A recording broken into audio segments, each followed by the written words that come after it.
We'll continue where we left off in the book Lum'atul Aqeedah Qudaamah rahimahullah ta'ala. We reach a segment which is titled حكم طاعة الخليفة, the ruling on being obedient to the Khalifa. This is the Caliph. The question is this ruling specific to the Caliph? So if there is no Khalifa, such as the time that we live in today, then we do not have to be obedient? Obviously that's not the case. Any governor, any person in power, any leader, then they have the right to as-sam'i wa ta'ah, hearing and obeying, so long as they do not fall into kufr bawah, clear disbelief. So that's going to come to us inshaAllah ta'ala. The author, he says, Shaykh Uthaymeen, طاعة الخليفة وغيره من ولاة الأمور واجبة. Obedience to the Khalifa and other than the Khalifa min ولاة الأمور, from those who take responsibility, they take charge of the affair of the Muslims. So it's intended by Wali al-Amr. The Wali al-Amr is someone who is in charge of the affair of the Muslims. He's responsible for them. And how is he recognized, the Wali al-Amr? He is basically the Imam. Ibn Uthaymeen mentions in Minhaj al-Sunnah, بل الإمامة عندهم, the Imamah, which is the leadership with them, meaning Ahl al-Sunnah, تثبت بموافقة أهل الشوكة عليها. How is it established? The leadership and being an Imam for the people, this is established by موافقة أهل الشوكة عليها, that the people who have authority, the people who have power, they agree to this, like we took previously. Those who have power and authority, they agree to this person and pledged him as being the leader. وَلَا يَصِيرُ الرَّجُلُ إِمَامًا حَتَّى يُوَافِقَهُ أَهْلُ الشَّوْكَةِ. And a person will not be an imam and a leader until أهل الشوكة, those who have power and authority from the tribal leaders, the religious leaders, those who have a following and a backing, they come out and they say, this is our leader, they pledge him. وَيُوَافِقُ أَهْلُ الشَّوْكَةِ عَلَيْهَا الَّذِينَ يَحْصُلْ بِطَاعَتِهِمْ لَهُ مَقْصُودُ الْإِمَامَةِ. These same people, that their obedience to him is the intent of him being their leader, or being a leader for the Muslims. Why is this? In order for a person to have leadership, he needs to have authority, power, and be backed.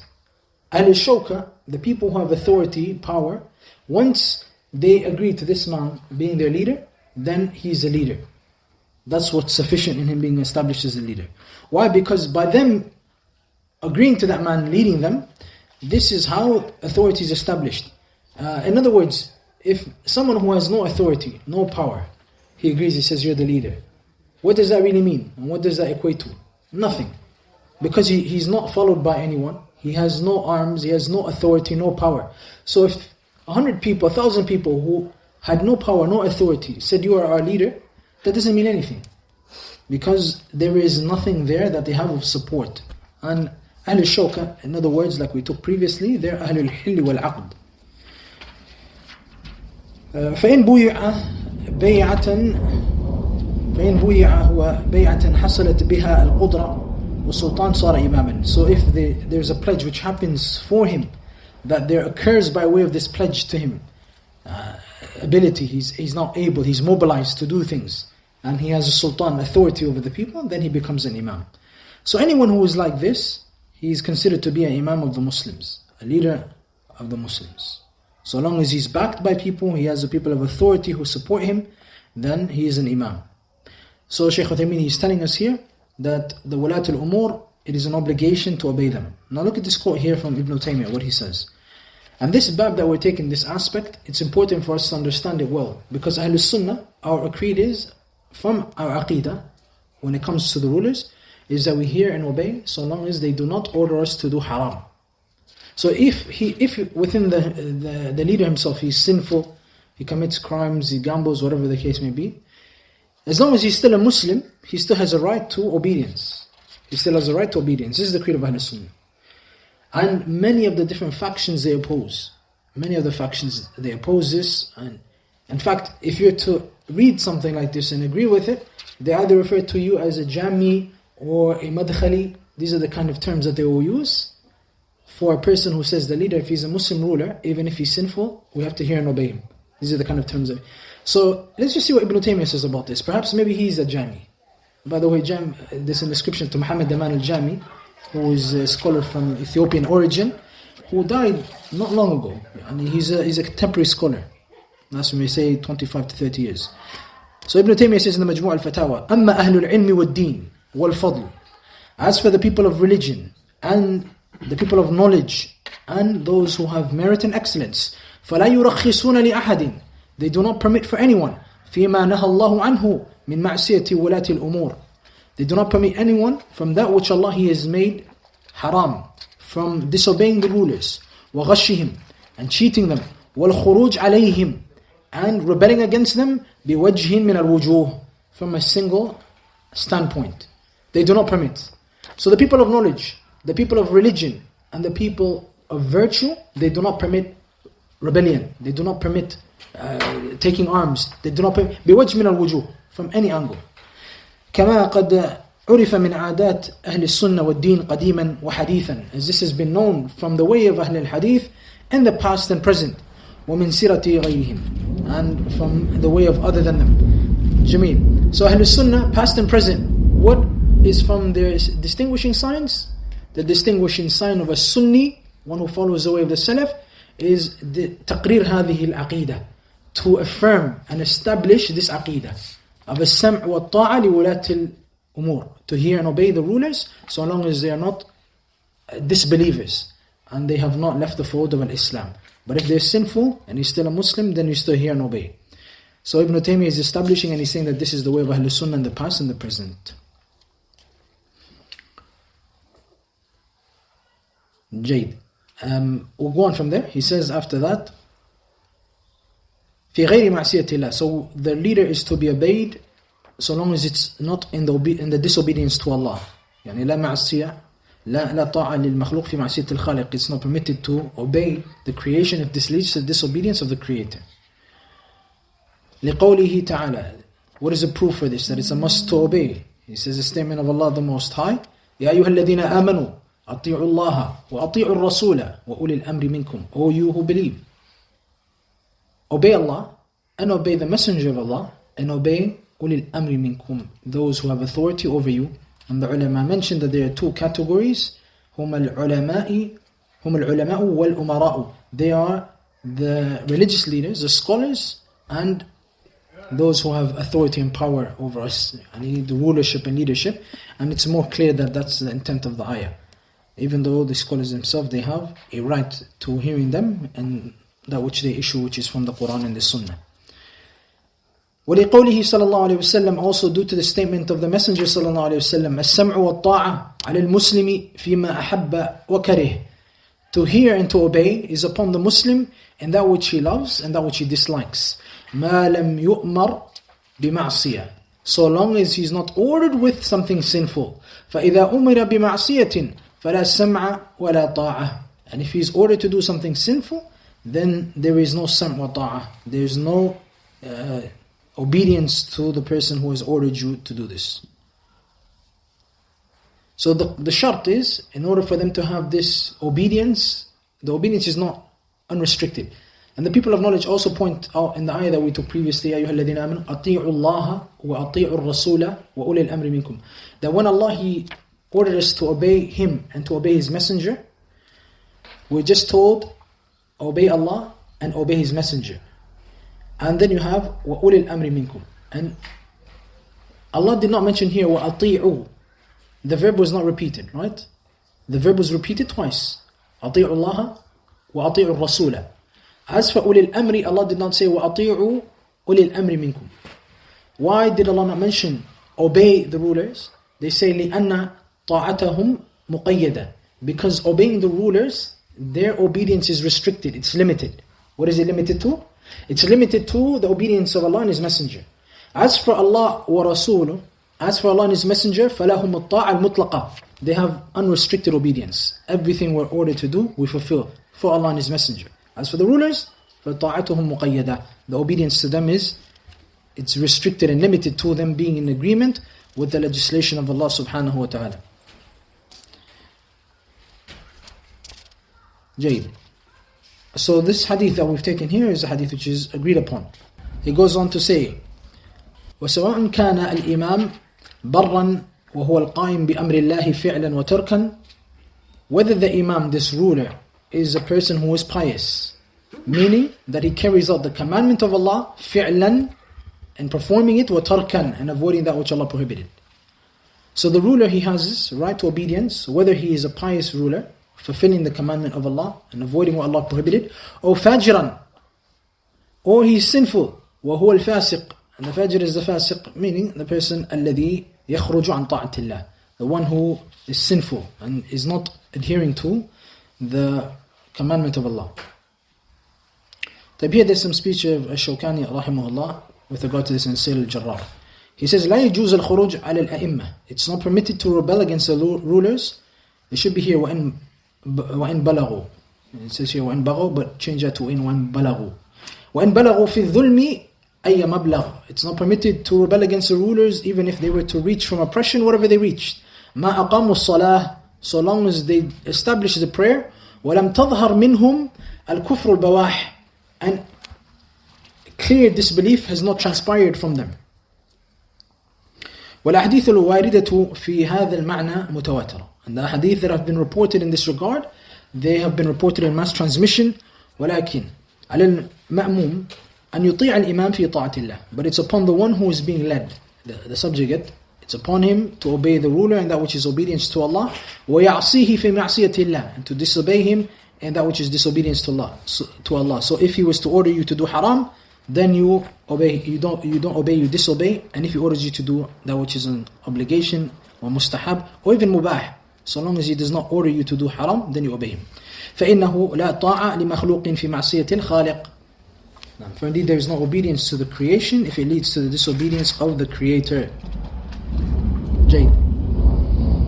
Also Ibn Taymiyyah, he quotes here, قد يقال مذهب أهل السنة أن يغزى مع كل أمير دعا برا كان أو فاجرا. It could be said that the creed of Ahl Sunnah is to go out into jihad, and the ghazw is to battle alongside this ruler if he calls for it. So this is the istanfartum fanfiru, as it comes in the hadith. If the leader calls you to take part in a battle, you join him in the battle, whether he is sinful or whether he is righteous.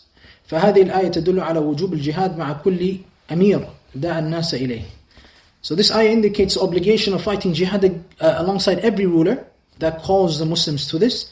لأنه ليس فيها ما يدل على أن الداعية إمام عدل. Because there's nothing in the ayah that indicates that the one calling, meaning that ruler, that he has to be pious, he has to be just.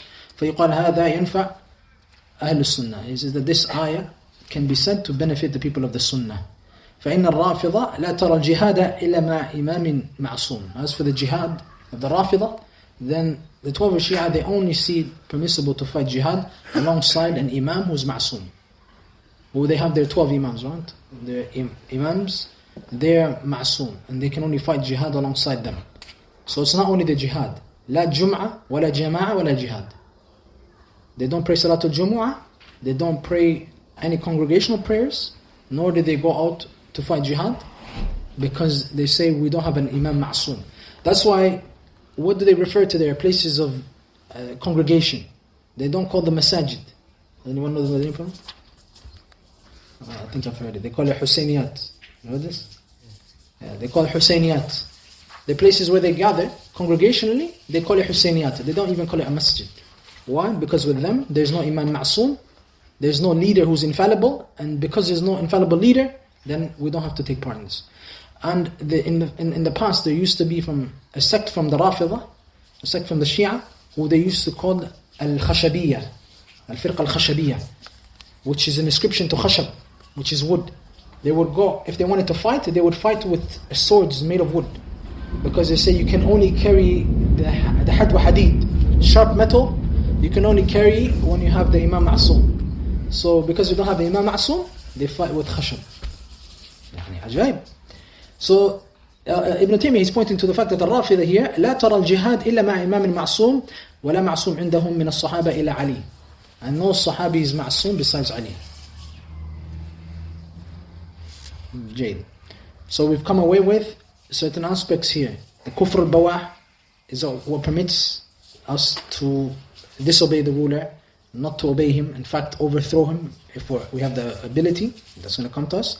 In addition to that, that Ahlul Sunnah, they see the Imam, the ruler, whether he's righteous or he's sinful, that he has a right to obedience, unless he falls into clear disbelief. He says, لِقَوْلِهِ صلى الله عليه وسلم, due to the statement of the Prophet صلى الله عليه وسلم, أَلَا مَنْ وَلِيَ عَلَيْهِ وَالٍ فَرَآهُ يَأْتِي شَيْئًا مِنْ مَعْصِيَةِ اللَّهِ.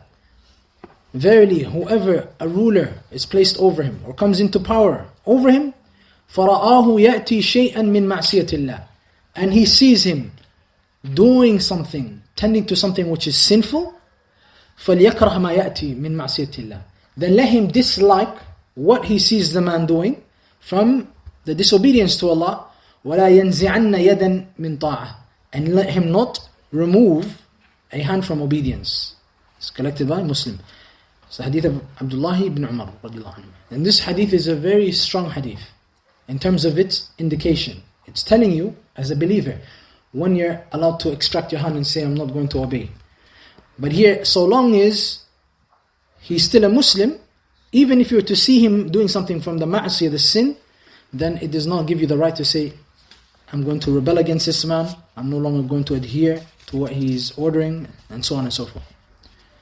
So up to this point, we're clear in the asl of the mas'ala, fundamentally what is intended by this with Ahl Sunnah.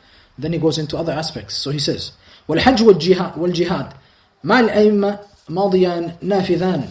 And Hajj along with Jihad, alongside these rulers, it continues and will go on to pass. وَصَلَاةُ الْجُمُعَةِ خَلْفَهُمْ جَائِزَةً. And to pray the Jumu'ah prayer behind them is also permitted. سواء كانوا أبرارا أو فجارا, whether they are pious or sinful. Whether they are pious or sinful. لأن مخالفتهم في ذلك توجب شق عصا المسلمين. This is because the opposing them in this, what does it lead to? It leads to the شق عصا المسلمين, the strength of the Muslims being broken, being shattered. That's what it leads to. If everyone wants to say, I'm not going to obey, I'm not going to obey, this will weaken the Muslims. For this reason, we've been prohibited from it. Zain. I'll go on from there. There's much speech that is mentioned in the Hashia, in different Masail. I'm just skipping through because it's a long read. So, he says here, توجب شق عصا المسلمين والتمرد عليهم. As this leads to, you not obeying them, leads to weakening the strength of the Muslims as well as rebelliousness towards them, towards the rulers. Now, a person may ask, so if the people are rebellious to the sinful, or the ruler who is a tyrant, as long as he's a Muslim, he's still a Muslim, but he's a tyrant, he's tyrannical, he takes your property, he takes your wealth, he beats you, he imprisons you without right. If a person was to rebel against them, what would happen? So what's the problem with it? Isn't this inkar munkar? The people of knowledge mentioned the reason why this is prohibited is what it leads to from mass killings, the spilling of innocent blood, any women, children. And this happens throughout the world. If you're to look at what they call the Arabic Spring, which is nothing more than the plots of the kuffar and those heedless Muslims who have fallen into that trap, if you look at all of the countries that rebelled, you don't find any khair that came from it. Any khair. Even those who took power, the likes of Morsi in Egypt, what happened after that? Morsi was taken down and Sisi came in. And Morsi, he ends up being, they put some, basically he was imprisoned. There was things that he was accused of. He went to court and he ended up passing away while he's in the court process. So what was the benefit of all of that? All of those countries, if you were to look and analyze them, you find nothing of benefit that came from this khuruj. So it leads to harm though. How many people were killed? How many people were injured? Lack of electricity, lack of resources, innocent lives, children. There was a lot of dhulm that happened from this. So when you're being told not to rebel, it's not because you have a connection to that ruler or that prince or so and so, and they are nice people. That's not the issue. The issue is here, حفظ دماء المسلمين, it is to preserve the blood of the believers, وَتَسْكِينَ دَهْمَا, and to calm the turmoil and the calamity that may arise from this. Because as Ibn Umar radiallahu anhu, when he used to perform the tawaf around the Kaaba, he would say to the Kaaba, مَا أَعْظَمَكِ وَأَعْظَمَ حُرْمَتِكِ, how honorable you are and how sacred you are, وَلَكِنْ دَمُ الْمُسْلِمِ أَعْظَمْ عِنْدَ اللَّهِ مِنْكِ, but the blood of a Muslim is of greater value with Allah than you. So it's to preserve the blood of the innocent Muslims. He goes on to say, وَالْحَدِيثَ الَّذِي ذَكَرْهُ الْمُؤَلِّفِ, as for the hadith that was mentioned by the author, he's pointing to Ibn Qudaamah, ثَلَاثٌ مِنْ أَصْلِ الْإِيمَانِ, 3 matters are from the foundation of Iman. We've taken that last week. He said the hadith is a weak narration. So Shaykh Uthaymeen comments here by saying, ضعيف, it's a weak hadith. كما رمز له السيوطي في الجامع الصغير. And as Suyuti rahimahullah, he pointed to this or indicated this in his Jam' al-Saghir. وفيه راو قال المزي إنه مجهول. There was a reporter in the chain who was majhul. Who was the reporter you mentioned? Anyone write down his name?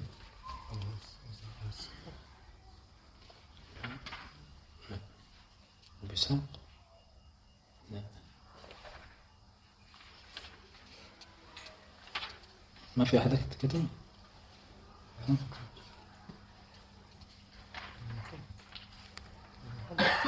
أبو محمد كم؟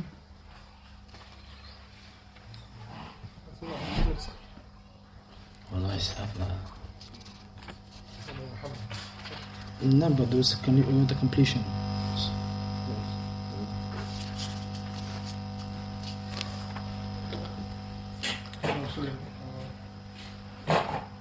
يسوى وقال المنذري في مختصر أبي داود شبه مجهول. أبو حمزة الأسدي. نعم أبو حمزة الأسدي. يزيد ابن أبي النشبة.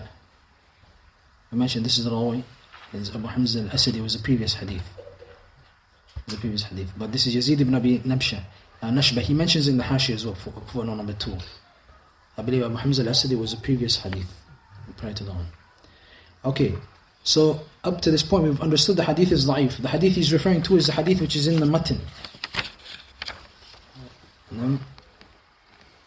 The Ibn Qudaamah rahimahullah, he uses a proof.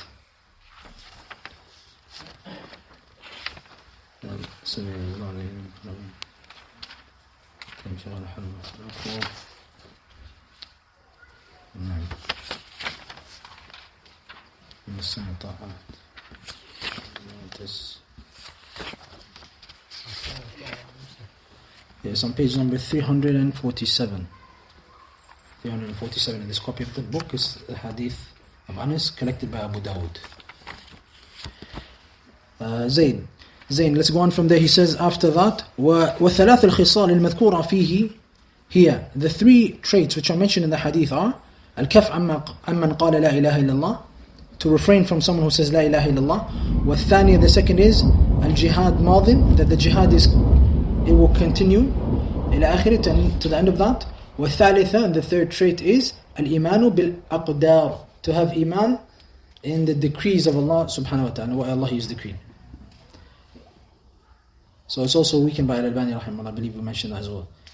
He then goes on to another aspect which we've already taken a part of it. He says, وَالْخُرُوجْ عَلَى الْإِمَامِ مُحَرَّمْ, to revolt against the Muslim ruler is something haram. لِقَوْلِ عبادة ibn al-Samit radiallahu anhu, due to hadith of Ubadah, and it's not the actual name, but the hadith is a hadith of Ubadah.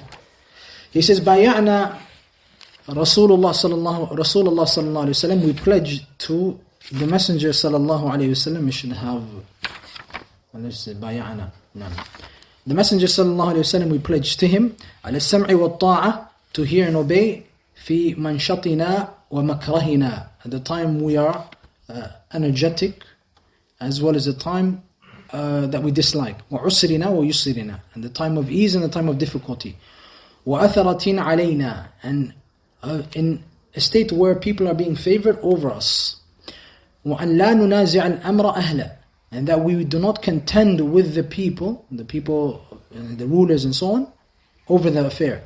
إِلَّا أَنْ تَرَوْا كُفْرًا بَوَاحًا, except if we are to see clear disbelief, عندكم من الله فيه برهان, that you have a proof in it from Allah subhanahu wa ta'ala. So this hadith here is the proof that Ahlul Sunnah use to establish the impermissibility of rebelling against the rulers unless we see clear disbelief. Now Al-Hafidh bin Hajar, when he comments on the clear disbelief, he says the bawah, what's intended by kufr bawah, is ma la yahtamil at-ta'wil, that which cannot be interpreted away. So, for example, the ruler was to allow riba-based transaction, interest-based transaction in the country. So someone will say, he sees this to be halal. If he did not see it to be halal, he wouldn't allow in the country, and based on this, he sees riba to be halal and he's a kafir. For example, this is what they do. Or he permits alcohol or the likes of these things. Now, is this sufficient to declare that ruler to be a disbeliever? La shak. Why? It's not sufficient because the presence of interest-based institutes or interest-based, I should say, banks and the likes, the hujjah that they're using to declare someone to be a disbeliever based on it is not clear enough that he is doing this because he sees it to be halal. He can be doing it for a worldly gain. He's not doing it merely because he sees it to be halal. And the ulama mentioned that the istihlal, to see something to be halal, this is amalun qalbi. It is the action that stems from the heart. So how are you to know someone is making something halal? If the istihlal, asluhu fil qalb, the istihlal, to deem something halal, it stems from the heart, how am I to know that this person is doing this because they see it to be halal, or are they doing this for a worldly gain? It's not possible in knowing that. Unless you have something which is explicit, a person says something, or they do something which indicates that they put up a board or they sign a contract or whatever the case may be, which indicates that they see the permissibility of these transactions. Besides that, it's muhtamal, it's merely something which is a possibility. And in order for the rebellion to take place, and for the people to take part in it, there has to be kufr bawah, clear disbelief. And in this disbelief, there has to be a hujjah from Allah. We have a clear proof from Allah subhanahu wa ta'ala in it. Jade. Now another question which is a good question to ask. If a person a father, for example, brought alcohol to his house, he brought khamr, and he left the khamr in the fridge. He doesn't rebuke his children for drinking. The child can come to the fridge and take out the alcohol and drink it. The father will not prevent him or prohibit him. Are we going to say that father is a kafir because he sees khamr to be halal? We're not going to say that because there is no clear proof that parent or that father or whoever the relative was, he saw khamr to be halal merely because he put it in the fridge and he did not prevent you from drinking it. Because there's a possibility, he's just heedless, he's sinful. He has his own sins which have overwhelmed him and he's not concerned about anyone else.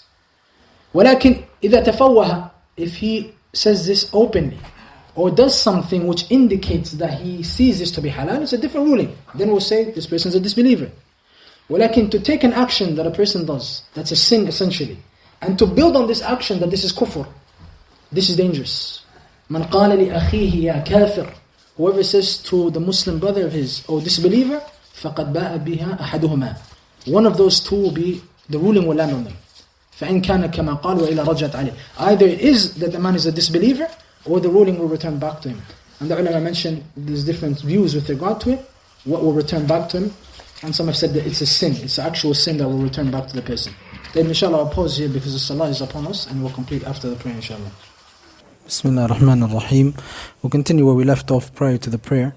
So we were still under the segment where the author is discussing the view of Ahlul Sunnati wal Jama'ah when it comes to the sinful rulers. And that so long as they're still Muslims in the fold of Islam, then they have a right to be heard and obeyed.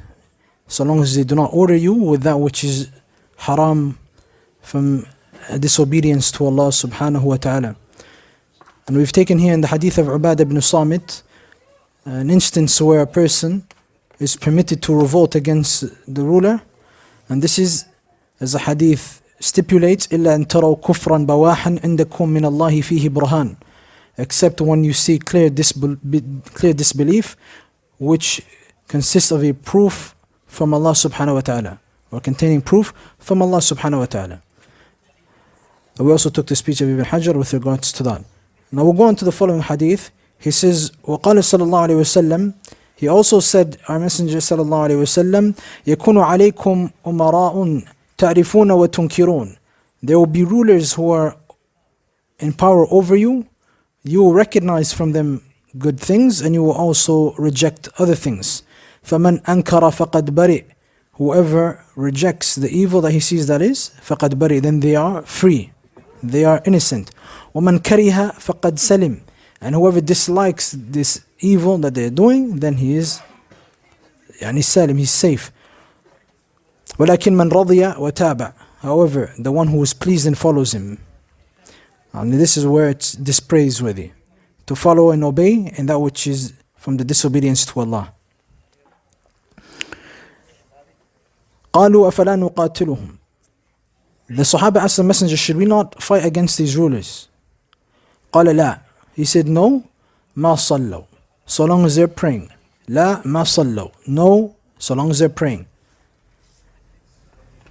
He comments here by saying, أي مَنْ كَرِهَ بِقَلْبِهِ وَأَنْكَرَ بِقَلْبِهِ.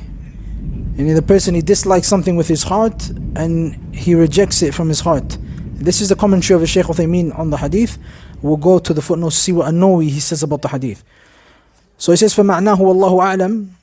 The meaning of the hadith, and Allah knows best, is فَمَنْ عَرَفَ الْمُنْكَرَ وَلَمْ يَشْتَبِعْ عَلَيْهِ فَقَدْ صَارَتْ لَهُ طَرِيقٌ إِلَى الْبَرَاءَةِ مِنْ إِثْمِهِ وَعُقُوبَتِهِ. Whoever recognizes the evil and it's not something which is confused to him, it's not something which is unclear, then he has a path to innocence from sin and punishment. بأن يغيره بيده أو بلسانه. By him changing that evil with his tongue or his hand. فإن عجز فليكرهه بقلبه. And if he's unable to change that evil with his tongue or his hand, then let him hate it with his heart. Now, what do you understand from it? Do you understand that An-Nawawi he's saying, whoever sees an evil from the ruler, that he is to change that evil with his tongue or his hand, and that this is an open door for everyone? This is not the intent of An-Nawawi rahimahullah. This is because it's not an open door for every person to rebuke and speak out. Otherwise, all of these other ahadith that we've just taken, they would contradict each other. From the hadith which we took is the hadith of Ibn Umar, where the Prophet has clearly told us, أَلَا مَنْ وَلِيَ عَلَيْهِ وَالٍ فَرَآهُ يَأْتِي شَيْئًا مِنْ مَعْصِيَةِ اللَّهِ. Whoever has a ruler over him, and he sees that ruler doing something which is disobedient to Allah, فَلْيَكْرَهْ مَا يَأْتِي مِنْ مَعْصِيَةِ اللَّهِ. Let him dislike what he does from disobedience to Allah. وَلَا يَنْزَعَنَّ يَدًا مِنْ طَاعَتِهِ. Or ta'ah, let him not remove a hand from obedience. So you're ordered to dislike it. So who is it that's being referred to here? A person who has ability. And this is how the people of knowledge have interpreted the hadith from the Sahaba when they spoke openly to some of the rulers during the time, whether it was Marwan ibn Hakam or other than him, who they may have seen mistakes transpiring on their part. Then you find Abu Sa'id, for example, speaking out, or other Sahaba. They say if the person is someone who has a say with that ruler, and that the ruler will accept it, if he was to criticize him, and he is not criticizing him behind his door or on the television or the likes of it, walakin he's there in front of him and he sees him do something wrong and he tells him what you're doing is wrong. That is permissible based on those other ahadith that have been reported from the Sahaba for a person who has the ability to do so, he has the knowledge to do so, and he has the status with the Imam to do so. Walakin if this is going to lead to a greater evil, then it's not to be done. So no, his speech must be understood in light of the other texts which we have taken. وَقَوْلُهُ, and a statement, وَلَكِنْ مَنْ رَضِيَ وَتَابَعَ. However, the dispraise is upon the one who is pleased and follows. معناه, the meaning of it is, وَلَكِنَ الْإِثْمُ وَالْعُقُوبَةِ عَلَى مَنْ رَضِيَ وَتَابَعَ. The sin and punishment will be upon the one who is pleased and follows the ruler in their sins. جيد. Then he says, وَفِيهِ دَلِيلٌ عَلَى أَنَّ مَنْ عَجَزَ عَنْ إِزَالَةِ الْمُنْكَرِ لَا يَأْثَمْ بِمُجَرَّدِ السُّكُوتِ. We also take from this that there is an indication that the one who is unable or incapable of repelling or altering that evil that he saw, then they will not be sinful بمجرد السكوت, by way of their silence. بل إنما يأثم بالرضا به. Rather, the person will be sinful from being pleased with what is occurring from the sins. أو بأن لا يكرهه بقلبه, or that he does not hate it from his heart, أو بالمتابعة عليه, or that he follows the ruler in that sin. So if you saw the ruler doing something haram, you didn't have the ability to change it, you didn't have the ability to speak out, and you remain silent hating this in your heart, are you sinful? You're not sinful. But the sin will happen in one of three instances that he mentions: the one who is pleased with the sin, or the one that does not hate that sin with his heart, or the one that follows him in the sin, while they're able not to. Jayid? Okay, so let's go on from there then. He says, وَمِن فَوَائِدِ الْحَدِيثَيْن, and from the benefits of these two hadith, أَنَّ تَرْكُ الصَّلَاةِ كُفْرُ البَّوَاحِ, that abandoning the prayer is clear disbelief. This is how some of the people of knowledge have brought these texts together. Why is the abandoning of the prayer considered to be clear disbelief? You have one hadith of Ubadah bin Samit telling us that we are to hear and obey, and we are not to contend with the rulers, إِلَّا أَن تَرَوْا كُفْرًا بَوَاحًا, unless we see clear disbelief. Right? We have a proof from Allah in it. إِنَّكُم مِّنَ اللَّهِ فِيهِ burhan. Then you have the other hadith where the Prophet, he told us about these rulers who would carry out sins, and they would perform actions which are impermissible. When the Sahaba, they said, أَفَلَا نُقَاتِلُهُمْ, should we not fight against them? أَفَلَا نُقَاتِلُهُمْ, the Prophet said, لَا مَا صَلَّوْا, no, so long as they pray. So one hadith you have clear disbelief, another hadith they're being told, don't rebel against them as long as they're praying. The Shaykh, he brought these two hadith together, and he, along with other scholars, have derived from it that أَنَّ تَرْكَ الصَّلَاةِ كُفْرُ بَوَاحٍ, to abandon the prayer is clear disbelief. Now, a lot of the other scholars, they have said that abandoning the prayer is disbelief, yes, but when we're talking about clear disbelief, that the hadith will not apply to it. Why can we not merge these two hadith? Remember when we discussed the speech of Al-Hafidh bin Hajar, when he spoke about the kufr bawah, clear disbelief, what did he say? مَا لَا يَحْتَمِلِ التَّأْوِيلِ, there is no room for interpretation. But have the scholars debated with regard to a person who leaves off the prayer out of laziness, whether or not he's a Muslim? Clear that the debate is there. In fact, the vast majority tell you that as long as he holds it to be an obligation, but he leaves off the prayer due to laziness, that he's still a Muslim. So it's not going to enter into being clear disbelief where we have a proof in it. What can be considered to be clear disbelief from the abandoning of the prayer is where the person, he does not hold it to be an obligation. He says, the salah, I don't even see it to be wajib. I don't see it to be an obligation. This is clear disbelief. Walakin if they hold it to be an obligation, but they are lazy or they're negligent for whatever reason, then it will not be from this category. So some of the people of knowledge, like in the speech of Al-Shawkani, which will come to us, they say there's kufr bawah, clear disbelief will permit you to fight against that ruler, to rebel.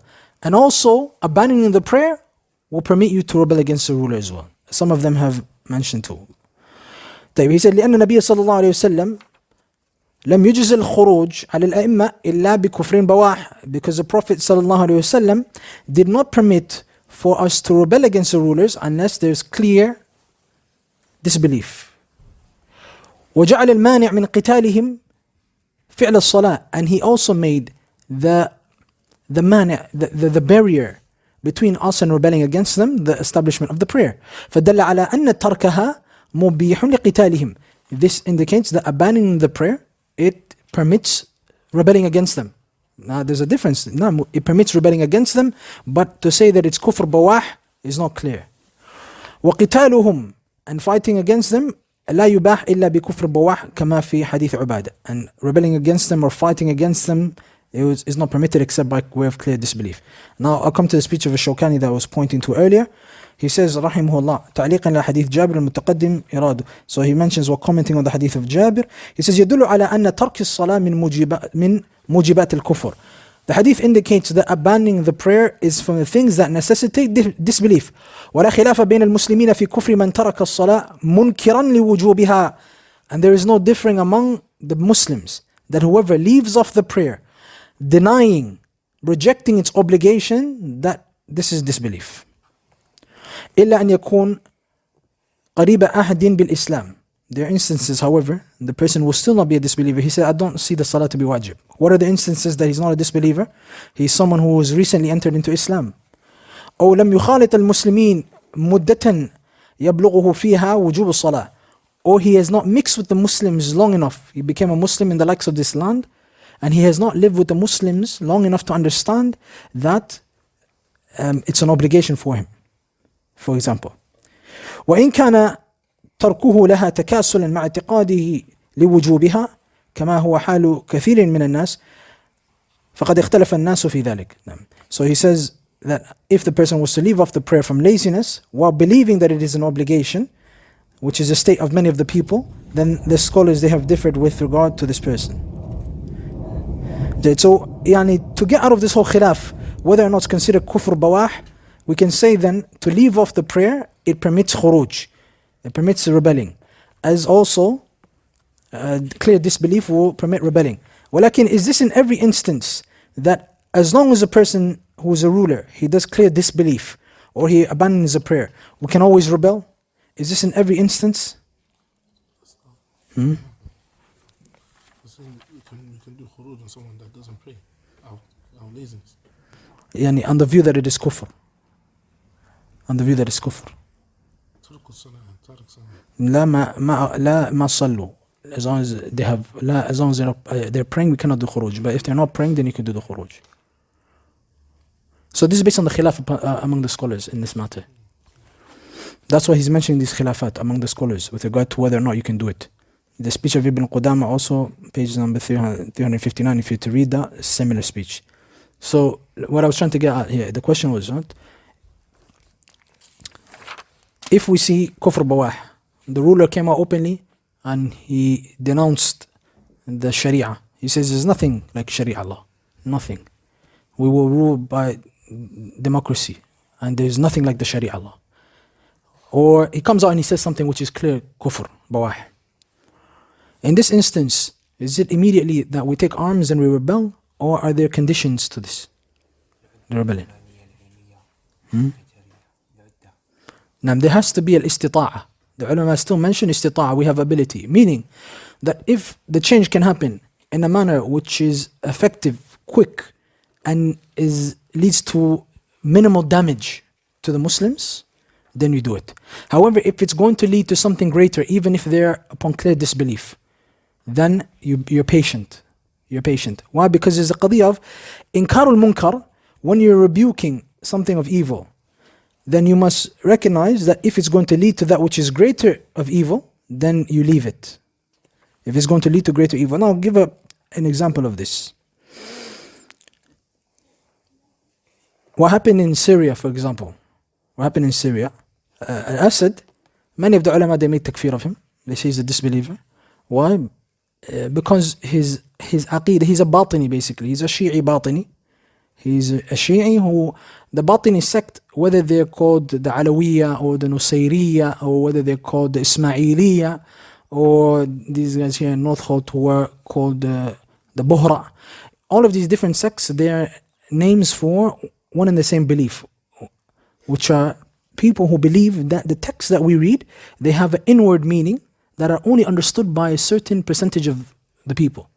They have an inward meaning, a deeper meaning than what you perceive. And then the rest of the people, they understand what is apparent.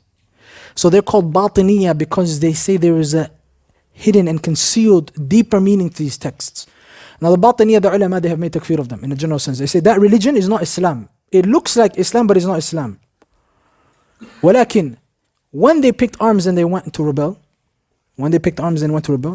up until today, there's no settlement in that land, and millions have been. In fact, Germany years ago, how much did they accept? They accepted 1 million people in Germany. Germany alone accepted 1 million refugees. Forget about everyone else who scattered all over the world because of that. Now that, to do khuruj in an instance like that, where it's going to lead to a calamity, a catastrophe which is even greater, then you're patient. You ask Allah for assistance. One dua that you make in the middle of the night for Allah Azza wa Jal to remove the evil ruler, that Allah accepts this kafir, or Allah remove him from us, is greater than anything. And it will be removed, bi'idhnillah Azza wa Jal. Walakin even after some time, when it's like this, what's the benefit? Now Ibn Uthaymeen, he discusses this issue of changing the munkar. He says, وَلِهَذَا لَا يَجُوزُ إِنْكَارُ الْمُنْكَرِ بِمَا هُوَ أَنْكَرْ مِنْ. For this reason, it's not permitted to change an evil with that which is of greater evil. ولهذا حرم الخروج على ولاة الأمر بالسيف. For this reason, it's not permitted to take a sword and rebel against our leaders. لأجل الأمر بالمعروف ونهي عن المنكر, because you want to change the evil and you want to establish or command with the good. لأن ما يحصل بذلك من فعل المحرمات وترك واجب أعظم مما يحصل بفعلهم المنكر والذنوب.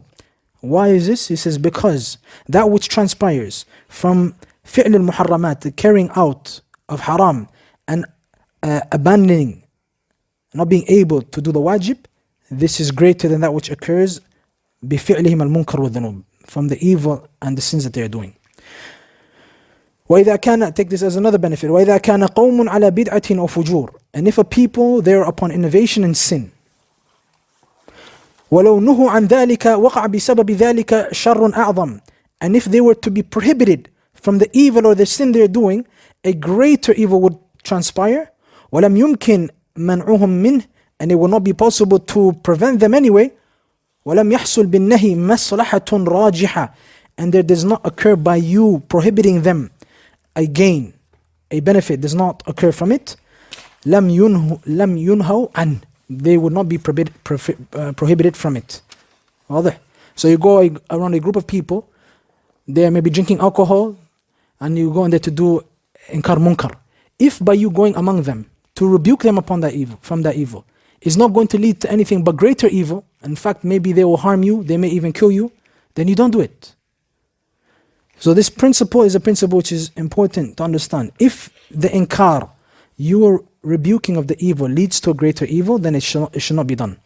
The one final mas'ala I want to conclude with this segment is a mas'ala of ta'addud al-wula. If you have more than one ruler, is this something permitted? Because another shubha that you will hear commonly is that people will say, because we have, in the time we live in, there's no khalifa, and what we have is what you may consider to be ru'asa, zu'ama, presidents or leaders of state. This is not a khalifa, so he doesn't have right for me to obey him. The one who has a right to obedience is only the khalifa. Is this a correct view or is it not a correct view? We want to share a benefit with regard to this mas'ala as an important mas'ala. First of all, what's important for us to know is from the time of the khuruj, from the time that Al-Abbasiyun did khuruj against the Umayyun, this is after the time of Muawiyah up until the last of the rulers of Banu Umayyah, who was Marwan al-Thani. Marwan al-Thani, who they say was killed by the Abbasiyun. What happened after that? When that ruler from the Umayyun, who was the Khalifa, he was executed and power was taken by the Abbasiyun. The Umayyun, they fled. Banu Umayyah, they fled. Where did they fled to? They fled to, where did they flee to? The west of the world. And they established a dawla in Andalus. Andalus, it became a state which was governed by Banu Umayyah, while the east of the world was governed by Banu Abbas. So you had from that time as far back as over 1,300 plus years ago, two rulers. You had a ruler in the east and a ruler in the west. And it continued like that. And you don't find people doing khuruj and saying, no, we're going to only obey the ruler who is the Abbasi Khalifa. Or the people saying who are in the west, we're only going to obey this Khalifa. We didn't have that. And it continued this way until they became duwailat. The governments continued to split and become smaller. This fragmentation happened among the governments until we're in the state that we're in today. So the people of knowledge have mentioned that if it becomes like this, due to the darura, due to the necessity of having a governor and a leader in this state that the Muslims are in, then la haraj, we obey. Whoever has a qutr, whoever has a portion of land where istatabba lahu al-amr fi, he's a ruler by way of Ahl al-Shawka, Ahl al-Hili wal-Aqd. The people say this is our ruler in that qutr, that region of the land, then he is to be heard and obeyed. He is to be heard and obeyed. So they can't use this as a hujjah and say, no, there's no khalifa. And the Prophet said, if there comes another man, while you're affair, وَأَمْرُكُمْ جَمِيعًا فَضْرِبُوا عُنُقَ الثَّانِي, strike the neck of the second man. These texts do not apply here. They don't apply here. When will they apply? If you have two regions, you have the Umayyun in the west of the world and the Abbasiyun in the east of the world.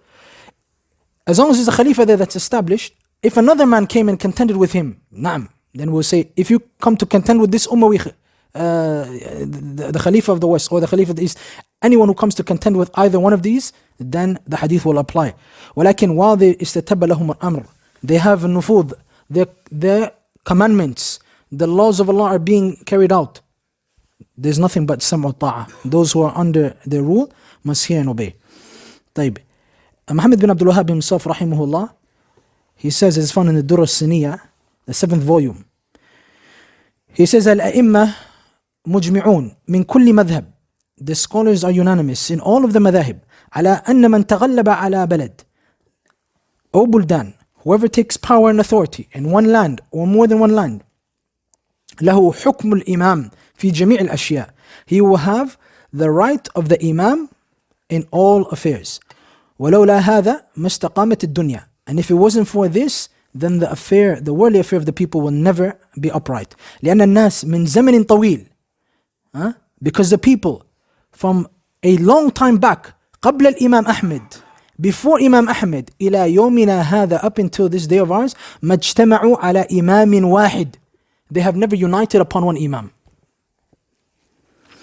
ولا يعرفون أحدا من العلماء ذكر أن شيئا من الأحكام لا يصح إلا بالإمام الأعظم. And it's not been mentioned by a single scholar of Islam that the rulings and regulations of Islam must only transpire at the hands of the Khalifa, Al-Imam Al-Azam.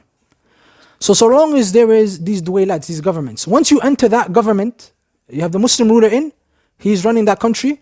Once you've entered his jurisdiction. It's upon you to abide by what's there. It's upon you to abide by what's there. It's sam'u ta'a. What I mean by that, obviously, is things that outside of that country may be permitted. So WhatsApp, some countries, they will cut off the WhatsApp and say you're not permitted to use WhatsApp in the country or whatever the case may be. Yani, this is something where they're trying to look out for the maslahah of their shu'ub, the people who are within their government. If they have set this law and they are stringent upon it, they're not permitting anyone to go bypass it, then it's upon you to obey that. But once you leave that country and that law is not established in the other country you've gone to, then it's not upon you to abide by it. واضح. So once you're in that jurisdiction, that governor or that ruler, he's a ruler in, then it's upon you to abide by what is there. Also, there's other speech of the scholars. Shawkani has some speech with regard to this and others, which all indicate the same thing, that from the past, from the very beginning, we may say even, the khilaf continued among the Muslims, and they have never united. After those Khulafa al-Rashideen and the Zaman of the Umayyad, there was never any unanimous decision that this was the ruler. They continued to have different rulers in different regions. And then they had even the Akhdashiyin in Egypt. They had like Mawali, yani people who came from an origin of freed slaves who took power, and they were considered to be the governor of that state or the leader within that state. You had to obey him. Like Kafur al-Akhdishi, this is in Egypt. You had the Salajiqah, you had Al-Hamdan in Sham. Anyway, there was many various groups who were there. You had, not to say that they were also from these nations, walakin you have the Murabitun. The Murabitun, they were a small government where? Dawlatul Murabitin. They're a small government in Maghrib al-Arab. They're a small government. They're recognized as a government. What indicates they're recognized as a government is when the government in Andalus became duwailat and they began to fight, inward fighting, and began to use the Christians and Nasara against their own brothers. Wallahu al-musta'an. And then the Christian will come and help you against your brother, then he will come back and he will get you. And they were wiping them away to the extent that استنجدوا بإخوانهم في مغرب العرب. They sought assistance from their brothers in Morocco, who the leader of that Dawlatul Murabitin being Yusuf bin Tashfin rahimahullah, who was the Imam rahmatullah alayh. Many people don't know about him. He was a brave mujahid who continued to fight into his 70s rahmatullah alayh. Yusuf bin Tashfin, he was the Imam rahmatullah alayh upon the creed of Ahlul Sunnah wal Jama'ah, and he went and crossed the channel by Gibraltar, Jabal Tariq, into Europe, and he fought in a battle called the Zalaqa, which was a battle with the Spanish, I believe the Portuguese and some other European governments. The Nasara, they were fighting the Muslims, and the Muslims defeated them in that battle, And it's called the zalaqa لكثرة التزلق في الدماء. There was so much blood on the ground that the people were slipping. That's why they called it the battle of zalaqa. They were slipping on blood. لا حول ولا قوة إلا بالله. And Allah gave the Muslims victory in that battle. And they say, in that victory that Allah gave Islam, the obliteration and wiping out Islam in Europe, it delayed for another nearly 200 years, if not longer. But if they were defeated in that battle, it would have been a quick job. They sent them back. Even Alfonso, I believe Alfonso the fourth, who was the king at that time, he was stabbed by one of the Mawali. He was stabbed and wounded so badly that he continued to limp the rest of his life from that wound. So it was a battle that Allah gave Nasr to Islam. And what was it? From the Nusra of their brothers, who called the brothers who were the Murabitun, Yusuf bin Tashfin rahmatullah alayhi, and those who were with him, and they crossed the channel to get into Europe. What I'm trying to point out is that there were governments from the past, from over 1,000 years ago. There were governments and people had split up into groups. So it's not sufficient for a person to say, I can only obey the Khalifa al-A'zam, the major ruler of the Muslims. Inshallah, we'll stop here and continue in the coming lesson from this point. We ask Allah Jalla wa Ala to benefit us by what was mentioned. Alhamdulillah, subhanakallah.